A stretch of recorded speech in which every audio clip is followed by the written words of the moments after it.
Director Wray, what law enforcement agency has primary authority and responsibility for the safety and security of the Capitol building and the Capitol complex?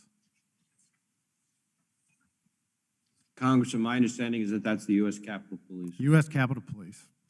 So it stands to reason that the singular most important person to have here today to attend this hearing would be the Chief of the United States Capitol Police. And this begs the question, where is the acting police chief? Where is Police Chief Pittman? The reason, or better stated, the excuse that we were given is that acting Police Chief Pittman is busy watching someone else's testimony at someone else's committee hearing. The dirty little secret is she should be here, and she could be here. In fact, we could have compelled her to be here via subpoena power, but inexplicably, our Democratic chairwoman refused to exercise her legal and entirely, in this case, entirely proper subpoena power. Now, I guess we'll see her on the 21st of July, but she should be here today as well. Director Wray, to date, of the 500 or so odd people, 500 plus people arrested for their actions on January 6th, has anyone been charged with inciting an insurrection? I think I responded to an earlier question. I don't believe that that has been one of the charges used so far. But again, with that many cases, I want to build in a little room for the fact that I might not know all the cases. But so as of right now, the answer would be no, fair to say? That's my understanding. Okay. Has anybody been charged with sedition, to your knowledge? Same answer. Okay, no again. Has anybody been charged with treason?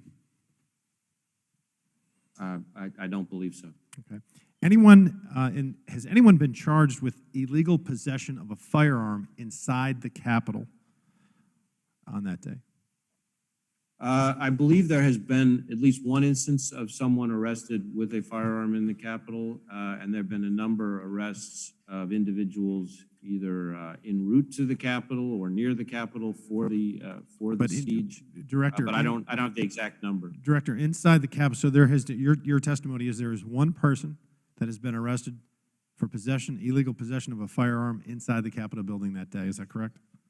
I don't know exactly what's in his complaint or indictment, but I know there has been at least one person, or I've been told there's been at least one person arrested with a firearm in the Capitol on. So you don't know, Director, if they've been charged or not with that crime. Is that correct? I just with that many cases, I can't be sure about. So you're not sure. Okay, just reclaim my time. The video that was shown at the beginning of this hearing was visceral. It was unsightly, and it's emotional. And it's outrageous what happened. The images and the actions that we saw in that video were disgusting, and they were very disturbing.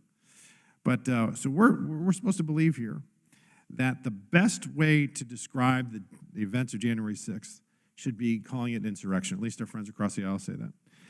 But so we're to believe the strongest republic in history and the world's oldest functioning democracy was actually threatened to be overthrown by a mob not armed with any artillery or firearms or bayonets, but rather flagpoles, stolen podiums, and mace. So what's the best and most honest and accurate way to describe the events of January 6th? It is a mob that rioted. So we should be calling it the January 6th Capitol riot. Republicans have always condemned all political violence. So let's compare the BLM Antifa riots of 2020 with what happened on the January 6th Capitol riot. In the summer of 2020, there were riots that swept across 140 cities. On January 6th, it was in one building. And that summer of 2020, those riots cost $2 billion with a B in damages. On January 6th, $1.5 million. They were months went by with these riots, and the riot on January 6th was about 4 hours. So there was more loss of life, more damage, and it lasted much longer and threatened scores of cities. We have had no hearings on the Antifa or BLM riots, but we have had now 2 hearings on the January 6th riot, and apparently we're going to have a third one